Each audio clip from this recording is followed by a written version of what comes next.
बोलो श्री प्राणनाथ प्यारे की जय।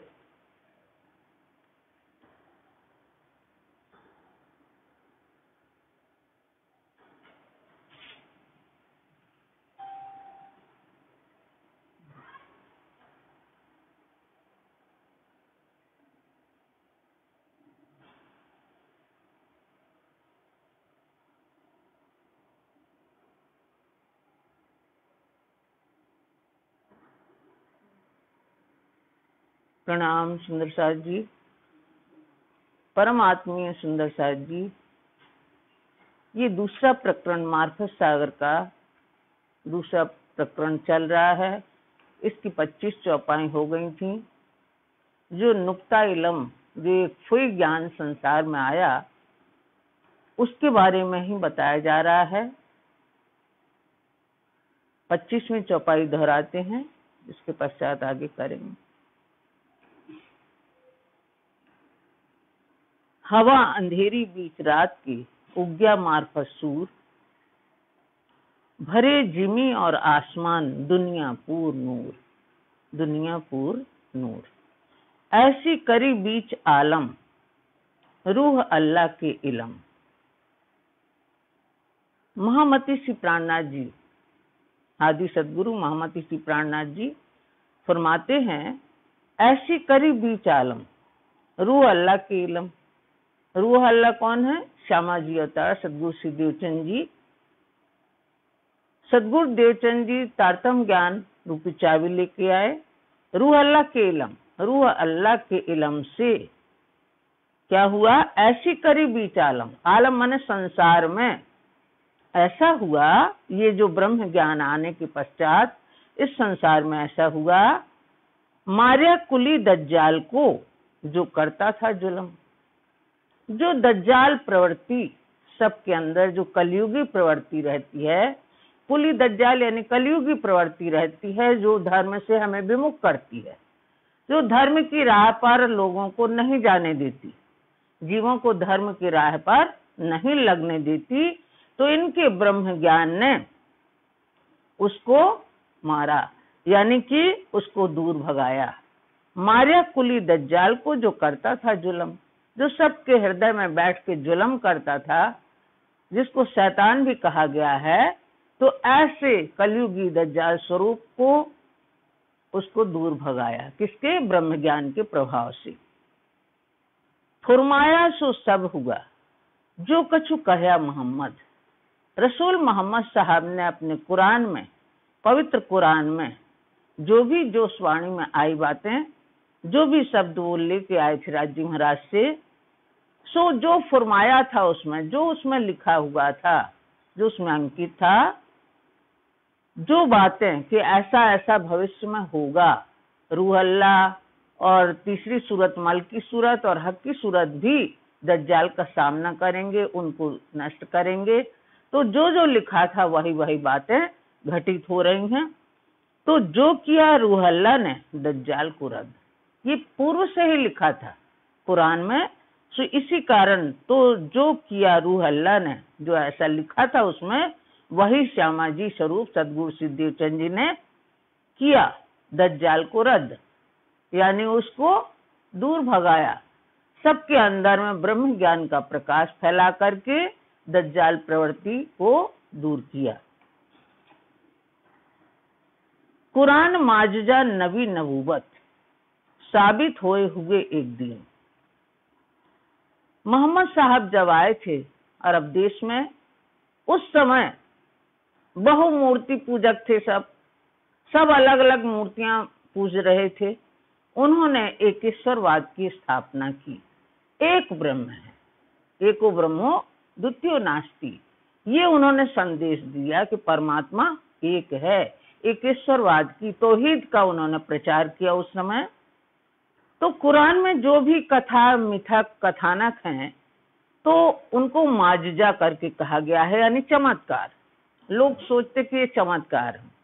कुरान माजुजा नबी नबूवत, कुरान की चमत्कार पूर्ण बातें शब्द हैं जो, और नबी की नबूवत, नबी माने पैगंबर, पैगंबर की पैगंबरी, जिस तरह मास्टर की मास्टरी होती है, डॉक्टर की डॉक्टरी होती है, उसी तरह पैगंबर की पैगंबरी होती है।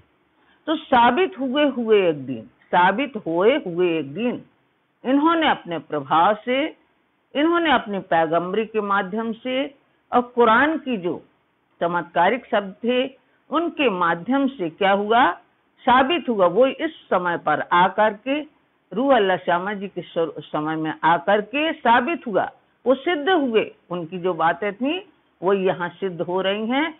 हुए एक दिन एक धर्म की ओर आगे आए सब लोग। ईसा करसी हक इल्म आवसी सभी सबो आकी, और ईसा का इल्म यानी सदगुरु सिद्धदेव चंद जी का तारतम ज्ञान से, ऐसा लिखा था पवित्र कुरान में कि ईसा करसी, ईसा रूह अल्लाह सदगुरु सिद्धदेव चंद जी क्या करेंगे, हक इल्म, राजी महाराज का जो ब्रह्म ज्ञान लेके आए थे, तारतम ज्ञान, उस इल्म के माध्यम से, उस इल्म के द्वारा सबको विश्वास आ जाएगा संसार में कि परमात्मा एक है। चाहे हम जिस नाम से उसको पुकारें, परमात्मा एक है, ऐसा सबको विश्वास आ जाएगा। जो अलग अलग फिरकों में, पंथ पैड़ों में बटे हुए थे, तो आवसी सब उनके ब्रह्म ज्ञान को के ऊपर सबको विश्वास आएगा। और क्या होंगे, साबित होए हुए एक दिन फिर एक धर्म निजानंद श्री कृष्ण प्रणामी धर्म में सब लागू हुए, यानी इसमें आए। फरमाया सो सब हुआ ऊपर अपनी शरत, जो जो कुछ उसमें कहा गया था, जो कुछ उसमें फरमाया गया था पवित्र कुरान में रसूल मोहम्मद के द्वारा, ऊपर अपनी शरत, अपने अपने समयानुसार, अपने अपने वादे अनुसार कि कौन से समय में क्या होने जा रहा है, क्या होने वाला है, तो अपने समयानुसार सब घटनाएं घटित हो रही हैं, सब कार्य उसी अनुसार हो रहे हैं। कौल रसूल के फिरवली आई ये आखिरत, और रसूल का जो वादा था, जो वचन थे उसमें, वो सब जगह फैले, उनकी बातों का प्रचार हुआ, उनके ज्ञान का प्रचार हुआ। महामती श्री प्राणनाथ सदगुरु श्री देवचंद जी के आने से उनकी बातों का प्रचार, उस ज्ञान का प्रचार हुआ। आई ये आखिरत, अब ये आखिरत का समय आ चुका है, आत्म जागृति का समय आ चुका है। कौल किए हक हादी ने माहे खिलवत रूहन, कौल किए यानी जो वार्ता की थी, जो वचन किए थे, क्या किया था, हक हादी ने माहे खिलवत रूहन, खिलवत यानी परम धाम में, एकांत स्थली में जो राज्य श्यामा जी और सखियों के बीच में वार्तालाप हुई थी। राज्य ने कहा था कि मैं तुम्हारा संरक्षक हूँ, मैं तुम्हारा स्वामी हूँ। सखियों ने कहा था इसको हम नहीं भूलेंगे, हम हमेशा आपको याद रखेंगे। तो ये जो कॉल किए थे खिलवत खाने के बीच में, एकांत स्थली के बीच में राज्य ने और सखियों ने, सो दिल मोहम्मद मोमिनो हुआ पूर्व रोशन, सो उन मोमिनों का हृदय, सो उन मोमिनों का हृदय मोहम्मदी ज्ञान आने से, यानी रसूल मोहम्मद का ज्ञान आने से, बशरी स्वरूप का ज्ञान आने से और मलकी स्वरूप का ज्ञान आने से। मोहम्मद किसको कहा गया है, श्यामा जी की ही 3 सूरतें हैं। महमद जिसकी कोई प्रशंसा ना कर सके, यानी कि ऐसी हैं कि वो प्रशंसनीय हैं श्यामा महारानी। तो सो दिल मोहम्मद मोमिनो हुआ पूर्व रोशन, तो वो ज्ञान आने के कारण जो लाई है श्यामा महारानी, वो ज्ञान, उस ज्ञान आने के कारण क्या हुआ, इन ब्रह्मात्माओं के हृदय में ज्ञान का प्रकाश हुआ पूर्व रोशन, ज्ञान का प्रकाश आलोकित हुआ। एक गिरो रूहें अर्श से हुक्मे आए जो इत, जिन ऊपर रसूल लाए किताबत। एक गिरोह, एक समूह कहें या जमात कहें या समुदाय कहें, तो कहां से आई, परम धाम से आई हैं। एक गिरोह रूहें, एक जमात की आत्माएं, ब्रह्मात्माएं परम धाम से आई। हुक्म आई जो इत, किसके, राज्य महाराज के आदेश से इस संसार में अवतरित हुई। जिन ऊपर रसूल लाए किताबत, उन्हीं के लिए राज्य महाराज ने संदेश भेजा था, पत्रवाहक रसूल मोहम्मद को बना करके, और हमारे लिए ज्ञान की किताब पवित्र कुरान भेजी थी। 3 रूहों के बीच में रूह अल्लाह सरदार, और ये भी आई थी। जब ब्रह्मात्माएं आई तो श्यामा जी भी साथ में आई थी। तो 3 रूहों के बीच में, उन ब्रह्मात्माओं के मध्य में, उनके साथ में रूह अल्लाह सरदार, परमात्मा की बड़ी रूह श्यामा महारानी, सुंदरबाई आत्मा, सदगुरु श्री देवचंद जी, ये अग्रणी बन के आए, सर्वश्रेष्ठ आगेवान होकर के आएंगे। सो ये लिखी माहे हदीसों जो कही परवरदिगार, जो परवरदिगार ने जो बातें की थी राज्य महाराज ने वहां परम धाम में, सो ये लिखी माहे हदीसों, जो वार्तालाप हुआ था बशरी मोहम्मद से, यानी रसूल मोहम्मद से, तो सो ये लिखी माहे हदीसों, तो उसमें भी जो कुरान में भी लिखी, और हदीसों यानी होश वाणी में भी वो बातें लिखी हैं। सो ये करी जाहिर रसूल इताए, रसूल दोनों को ही कहा जाएगा, चाहे वो रसूल मोहम्मद हो और चाहे ये नूर मोहम्मद हो। नूर मोहम्मद माने तारतम ज्ञान लाने वाले, मलकी स्वरूप सदगुरु श्री देवचंद जी। सो ये करी जाहिर रसूल इताए, सो यहाँ आकर के इस नश्वर रसूल ने आकर, यानी कि उनके संदेश वाहक ने आकर, दोनों पे मतलब रसूल मोहम्मद ने और नूर मोहम्मद, यानी कि सदगुरु श्री देवचंद जी ने भी आके ये जाहिर किया। सोई रूह अल्लाह सुकन ल्याए मोमनो बताए, वही रूह अल्लाह श्यामा जी सदगुरु श्री देवचंद जी के वचन ल्याए मोमनो बताए, उन्होंने भी वही वचन ला करके और ब्रह्मात्माओं को बताया। जो रसूल मोहम्मद ने कुरान में कहा था, वही बातें श्यामा जी ने, सदगुरु श्री देवचंद जी ने ब्रह्मात्माओं के बीच में की, वही ज्ञान उनने भी बताया। सो तो आया हक का लदुन्नी इलम, और वो कैसा इलम था? वो तो चाबी थी, हर धर्म ग्रंथ खोलने की चाबी थी। वो ब्रह्म ज्ञान, वो तो वहां से आ गया। इनके वास्ते, किनके वास्ते? ब्रह्मात्माओं के लिए आया। सो तो आया हक का, राज्य महाराज का जो ब्रह्म ज्ञान था वो यहाँ आया।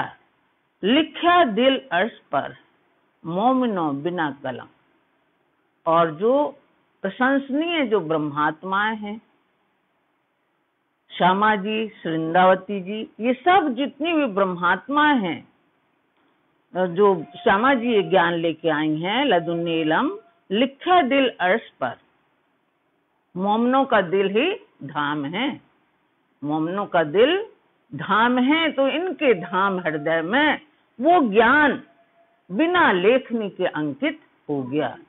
लिखा दिल अर्श पर मोमनो बिना कलम चलाए, बिना लेखनी के वो ज्ञान उनके अंदर आ गया।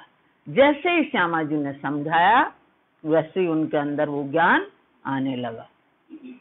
सो ये लिखा कुरान में 22वें सिपारे, यही बातें कुरान में 22वें सिपारे यानी अध्याय में लिखी हैं। ये बातें लिखियां आयता जंजीरा बयान न्यारे न्यारे, और कैसे लिखे हैं? अलग अलग अध्याय में, अलग अलग कड़ियों के माध्यम से, अलग अलग सिपारों के मतलब आयतों के माध्यम से, बयान न्यारे न्यारे, अलग अलग कड़ियों के रूप में लिखे हैं। यदि हम उनको मिलाएं तब वो सही स्पष्ट बात होती है। इस तरह से कुरान में लिखी हुई है। जो देखेगा दिल दे, आयतन जंजीरा मिलाए, और जो भी चाहेगा इस ज्ञान को स्पष्ट करना, देखना, पढ़ना, मिलाना, साक्षी मिलाना, जो देखेगा दिल दे, जो बड़े ध्यान से हृदय पूर्वक विचार करके देखेगा, आयतां जंजीरा मिलाए, उनकी आयतों की एक एक कड़ी मिला करके, एक एक शब्द, एक एक वाक्य मिला करके जो देखेगा, मायने मगज मुसाफ के, तो जो मुसाफ यानी कुरान की जो गोपनीय रहस्य हैं, गुप्त बातें हैं, यानी कि जो अलग अलग कड़ियों में विभक्त हैं, मायने मगज मुसाफ के जो छिपे हुए रहस्य जो आज तक कोई नहीं खोल पाया, मोहम्मद श्री प्राणनाथ जी के आने से ही, आखिर जुमा इमाम मेहंदी के आने से ही वो स्पष्ट हुआ। मायने मगज मुसाफ की होशी नूर रोशनता है, उसको वो ज्ञान का प्रकाश होगा। जो उसको हृदय पूर्वक विचार पूर्वक देखेगा, मिला मिला करके उन जंजीरों को, उन कड़ियों को मिला करके देखेगा, उसको वो ज्ञान का प्रकाश होगा। ऐसा अबलग कभू हुआ नहीं रोशन, ऐसा ज्ञान आज तक किसी ने ये जाहिर नहीं किया। ये ज्ञान का प्रकाश किसी ने भी नहीं किया। ये ज्ञान छिपा रहा, पर्दे के बीच में छिपा रहा, फिर कान कुंवारी रही। इसलिए कहा गया है कि किसी ने उसके अंदरूनी अर्थ स्पष्ट नहीं किए। ऐसा अबलग कभू हुआ नहीं रोशन, कभी भी अभी तक ऐसा ज्ञान का प्रकाश नहीं हुआ।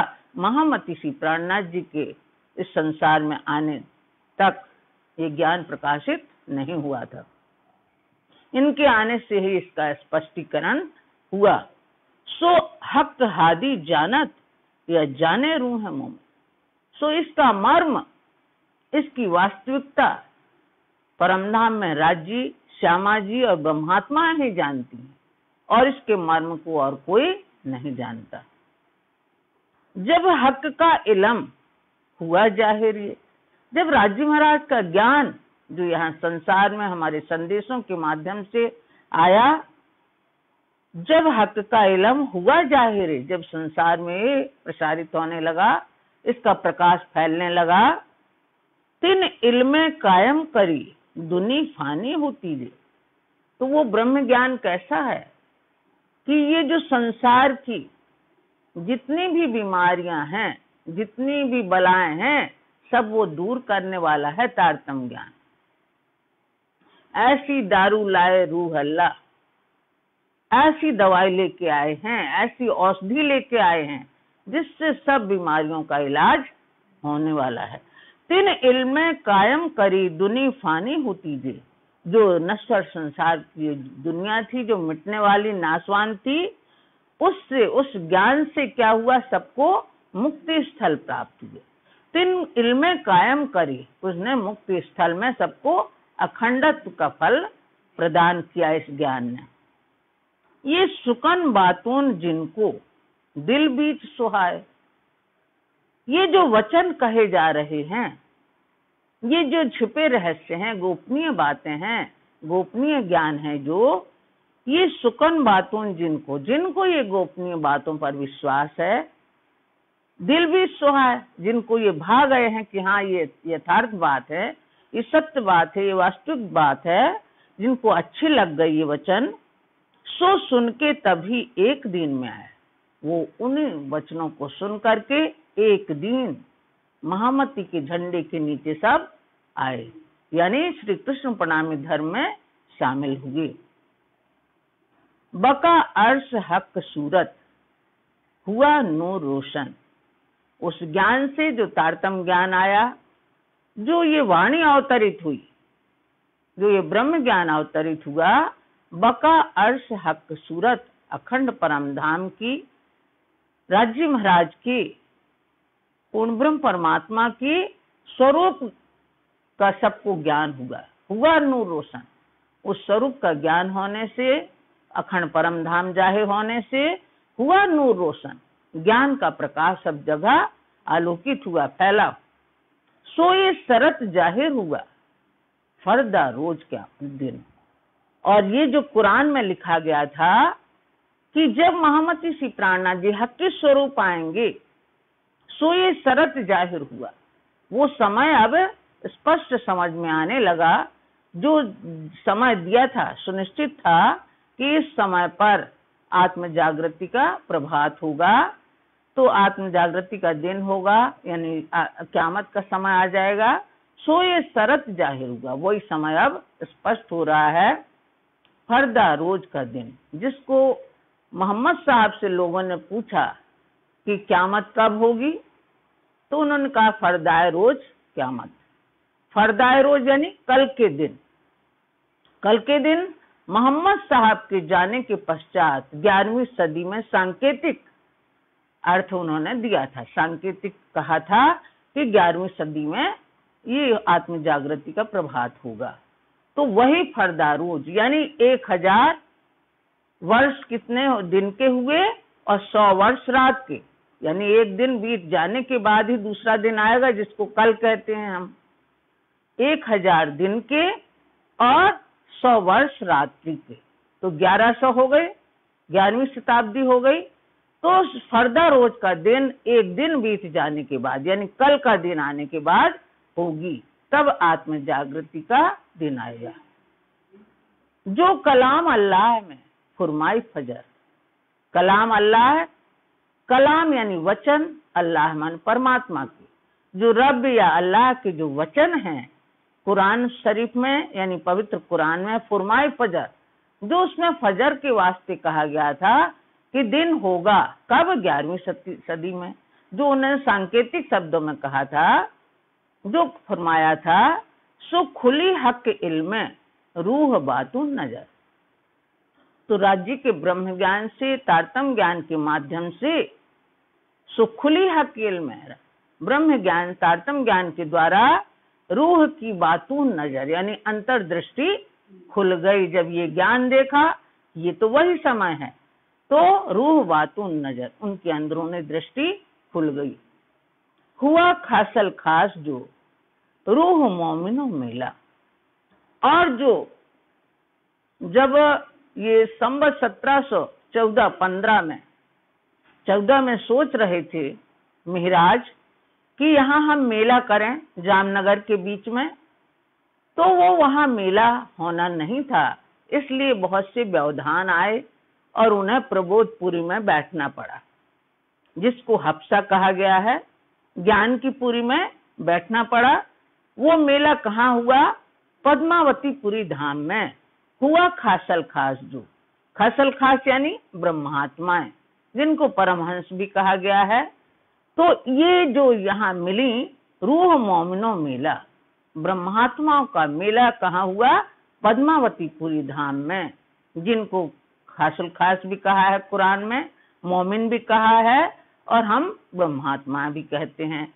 तो ये मेला यानी मिलाप कहाँ हुआ? पद्मावतीपुरी धाम में सब एकत्रित हुई। 72 से जुदा कहा, और इनको कहा, क्या कहा? जो 72 फिरके थे, 72 संप्रदाय बढ़ चुके थे, इनसे अलग था। 72 फिरके नारी यानी दोज किए, जो संसार की तरफ लगने वाले थे। नाजी फिरका अकेला, ये परमात्मा की ओर प्रवृत्त होने वाला, ये परमात्मा की ओर प्रवृत्त होने वाला नाजी फिरका जिसको कहते हैं, ये एक अकेला फिरका वही था जिसको खासल खास कहा गया है। इसको मोमिन कहा गया है, जिसको ब्रह्मात्मा कहा गया है, जिनको ब्रह्म प्रिया कहा गया है। वही फिरका यहाँ आकर के मिला इस पद्मावतीपुरी धाम में, सब एकत्रित हुए, सबका मिलाप हुआ। जिनको लिखी आयतों हदीसों हिदायत हक, जिन ब्रह्मात्माओं के लिए ये ज्ञान आया कि उनको फिर से स्मृति आ जाए, जो यहाँ आके संसार सागर में आके विस्मृत हो गई हैं, फिर अपने धनी को याद करें, अपने घर को याद करें, अपने आप को याद करें। तो जिनको लिखी आयतों हदीसों, पवित्र कुरान में जिनको आयतों में यानी पवित्र कुरान की आयतों में और हदीसों में जो बातें लिखी गई थी, हिदायत हक यानी मार्गदर्शन दिया गया था, निर्देशन दिया गया था राजी महाराज के द्वारा, आयतों और हदीसों के माध्यम से निर्देशन दिया गया था। हक इल्म अपना तिनको दिया बेशक, राजी महाराज ने उन्हीं ब्रह्मात्माओं को निसंदेह अपना बेस की इल्म दिया, जिसको हम तारतम ज्ञान भी कहते हैं। राजी महाराज ने उन्हीं ब्रह्मात्माओं को अपना बेस की इल्म दिया।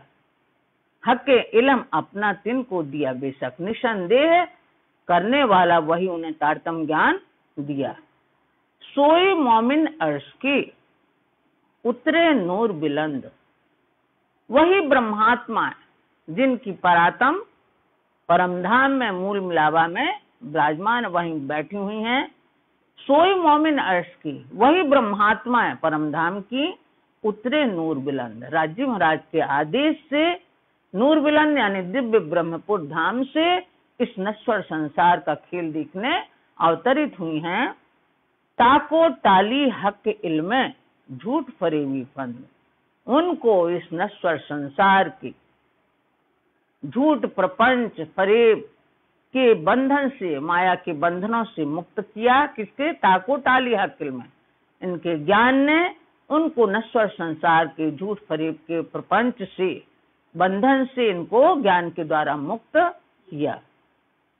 हुई मोमनों को पूरन तौहीद की मदद, और इन्हीं ब्रह्मात्माओं को क्या हुई? तौहीद यानी अद्वैत, पूर्ण ब्रह्म परमात्मा जो अद्वैत में है, उनकी सहायता, सदा सहायता इन ब्रह्मात्माओं के ऊपर हमेशा बनी रही। सो लेवे दुनिया में ने हक अर्श लज्जत, क्योंकि वो धाम धनी तो हमें अपनी पनाह में रखे हुए हैं। सो लेवे दुनिया में ना, तो वही ब्रह्मात्मा इस संसार के बीच में बैठी बैठी हक अर्श लज्जत, वो क्या ले रही हैं?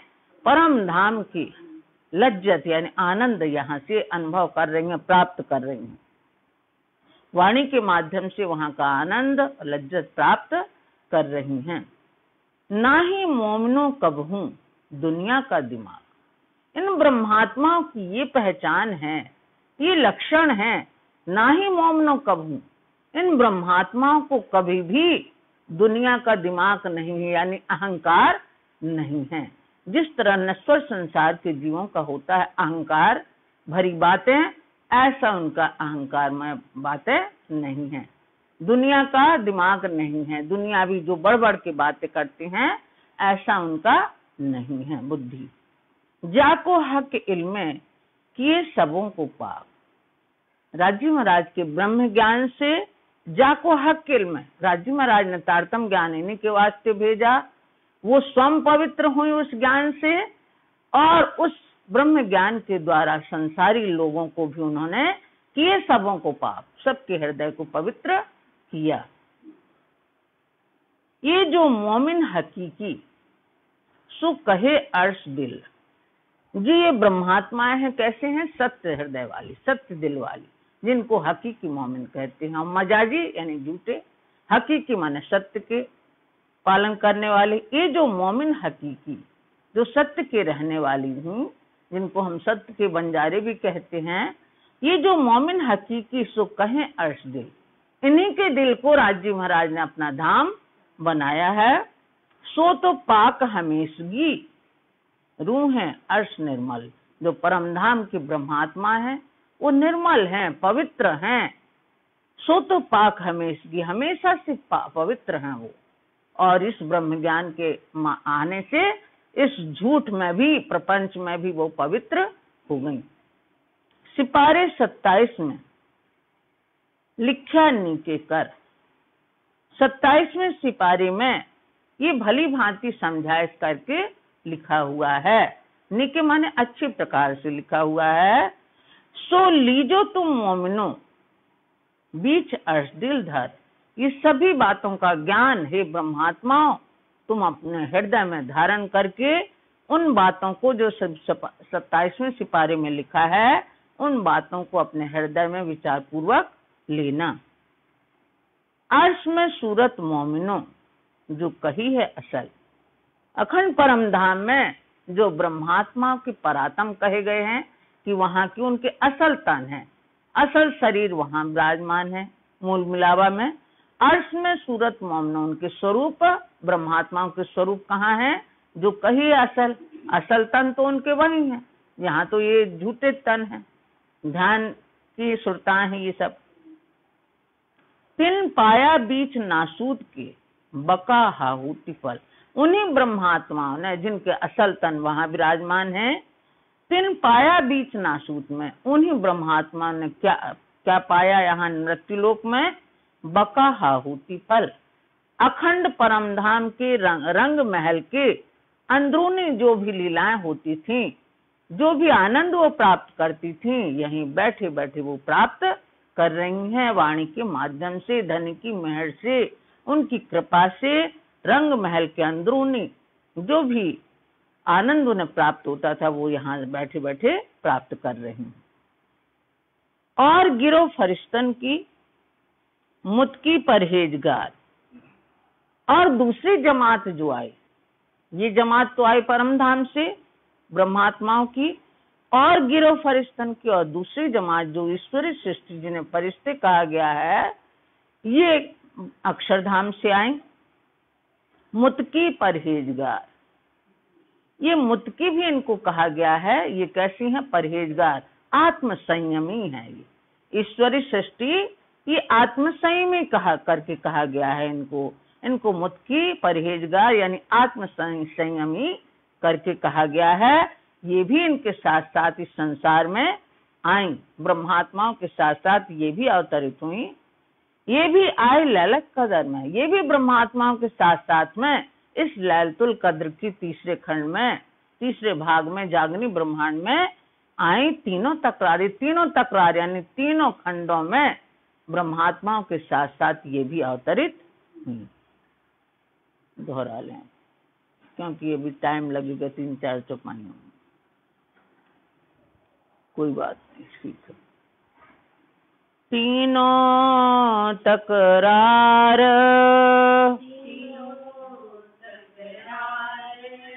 और गिरो फरिश्तन की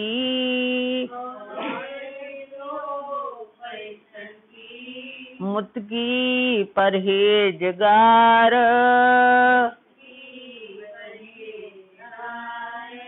ये भी आए लैलत कदर में,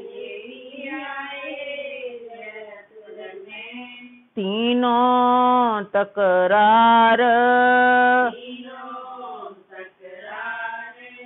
तीनों तकरार। बोलो श्री प्राणनाथ प्यारे की जय, धाम के धनी की जय, आज के आनंद की जय। प्रणाम सुंदर।